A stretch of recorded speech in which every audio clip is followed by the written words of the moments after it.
In Destiny 2, we have Fallen-themed weapons such as the Queenbreaker's Bow and Lord of Wolves. But did you know in Destiny 1, we had another Fallen-themed weapon called the Dreg's Promise? This was only one of the very few sidearms in Destiny 1. It was really the first ever burst fire sidearm too, since it shot a volley of shots in year 1. It was actually kind of really bad in year 1. But later on, it would make a comeback in year 3 and solidify itself as one of the better weapons, especially for PvP. Welcome to today's video where we will be looking at some iconic weapons from Destiny 1 that never made a comeback to Destiny 2. There are so many weapons that have been reprised from Destiny 1, and if I made this video 3 months ago, I'd include No Land Beyond. But as the game keeps going on, we get more and more exotics that are updated to fit into Destiny 2. This list will consist of forgotten exotics, and if this video hits 100 likes, I'll make a part 2 since it's kind of hard to fit all these in one video. When you think of fusion rifles, you often think of Telesto, but another fusion rifle that was insanely busted for a time was Pocket Infinity, a solar fusion rifle that was kind of like how Merciless is nowadays. Pocket Infinity would fire in full auto, the only fusion rifle like this, and it had innate mulligan, meaning if you missed, some shots could be refunded. This thing blasted its way through PvE and was a menace in PvP. It was obtained through an exotic bounty, and to get this exotic bounty, you would have a chance to accept one when turning in regular bounties. The quest consisted of finding a ghost, doing heroic mission, dismantling 10 fusion rifles, and then killing 200 enemies in a nightfall using fusion rifles. It was a super good exotic and dominated for a while during Destiny 1 year 1. Before its nerf, it fired full auto with 8 shots in the magazine. It was insane. So insane that some players even crashed when firing the weapon. This weapon was sunset indefinitely, and we have not seen it since year 1. Next up is the exotic armor piece Twilight Garrison. Yeah, I never said armor's off limits. Twilight Garrison was basically what Icarus Dash is on the Warlock nowadays, except it had 2 charges and it was an armor piece. This was used from PvE Titan Skating to simple PvP dodging, and the way you got it was no easy feat. I'm kidding, it was a random exotic drop. Twilight Garrison was so beloved, yet Bungie still said they are not gonna bring it back. We have Eddy Current, the ground version of this in Destiny 2, but really who stays on the ground anymore? To add another fusion rifle onto the list, we have the Plan C. This was an arc fusion that was one of the big 3 in Destiny. The big 3 of Telesto, Pocket Infinity, and Plan C. It didn't really have anything special, to be honest. It was kind of a normal fusion rifle, just better than others, and it never came back, so it's on this list.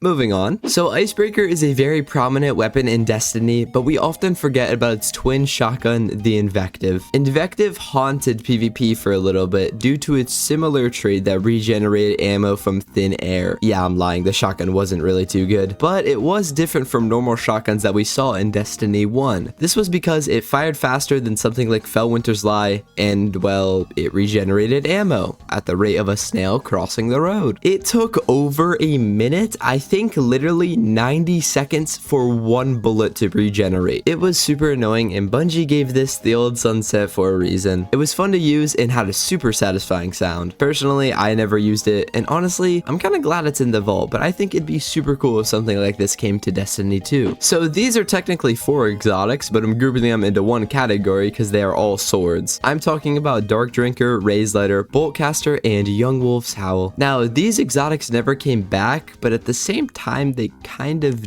did. Their signature moveset is now available on other swords in Destiny 2. For example, Temptation's Hook does what Boltcaster did, and Falling Guillotine does what Dark Drinker did. I made a whole video on these swords, so I won't talk much about them. If you want to see that video, click on this card up here. It goes fully in depth how you obtain them and why they were so impactful in the game, to the point where we still see homages to them in Destiny 2. Next up is my beloved Tlaloc. Technically, I could include Fabian's Strategy here too. Wait. Why the hell did Bungie keep the Hunter exotic and not the other 2 classes? I'm seriously fully convinced that the playtesters and game devs are all just Hunter mains. Anyway, Tlaloc was the Warlock exclusive weapon that came out during the Taken King. This weapon was obtained through another quest, this time consisting of hitting rank 3 at Banshee, dismantling weapons again, in this case scout rifles. Seriously though, why did Bungie love the idea of dismantling weapons in Destiny 1? After that though, you would obtain the exotic corresponding to your class. Tlaloc was my favorite since it was a fun to use scout and was insanely underrated. It did 61 damage to the head and 41 damage to the body. And when your super was fully charged, it would shoot faster. Like, think about Jade Rabbit damage and Mida Rate of Fire. Think about them having a baby. That's how cool this thing was. It also gave better handling, aim assist, stability, and reload speed. Once your super was full, this thing was absolutely beautiful. People still love to act like it wasn't good though, and I'm not really sure why. This thing was so solid throughout the entirety of Destiny 1, and it was super underrated. For another armor piece, we have the Ram helmet for the Warlock. This was iconic in Destiny 1 due to its dominance when Thorn was meta. See, back in year 1 when Thorn was meta, the burn from Thorn is what would kill you. And while using the Ram, you couldn't die from the burn due to the increased defenses. The perk was simple, it just gave you more defense and thus you didn't die from Thorn. However, this made it the ultimate counter to Thorn in Destiny 1 year 1 and saw tons of Warlocks using it, especially in Trials. So this one kinda came back, but Zalo Supercell, one of those. This came back in the form of Risk Runner. It works very differently, but they do the same things, chaining arc damage. Risk Runner does require you to take arc damage and gives you a little shield, but Zalo just chained the damage. This weapon was revolutionary for the time and truly changed the game. I personally believe this was the predecessor that led to jolting, incandescent, kinetic tremors, and volatile rounds. It was also an auto rifle, not an SMG, so technically it never truly came back. Also, a quick honorable mention here for a useless exotic, the super good advice. Why was this thing useless? All it did was act like sweet business as an LMG and give you refunded ammo. It didn't do damage. It was alright for ad clear, but it was literally just a meme weapon. Sorry for any super good advice lovers. And for the final weapon of this list, do you guys remember the Patience in Time? This was an arc sniper obtained from random drops and it found a unique path into PvP. By making the player go invisible when scoping in for long enough, it gave players a cross-map sneaky advantage. Players simply camped across the map and the zoom on the scope is like way more than 20 times more than anything we have nowadays, so it was pretty easy to hit shots with. And like all the other weapons on this list, it never came back. Guys, please comment what weapons you'd like to see return in the Destiny. As for me, I'm fine with what we have now or even a few new things. Also, shout out to all of our community members. Quick shout out to all of our community members. If you want to become a channel member, you can click the card in the right hand corner, and for just $1 you can earn early access to these videos and special shoutouts.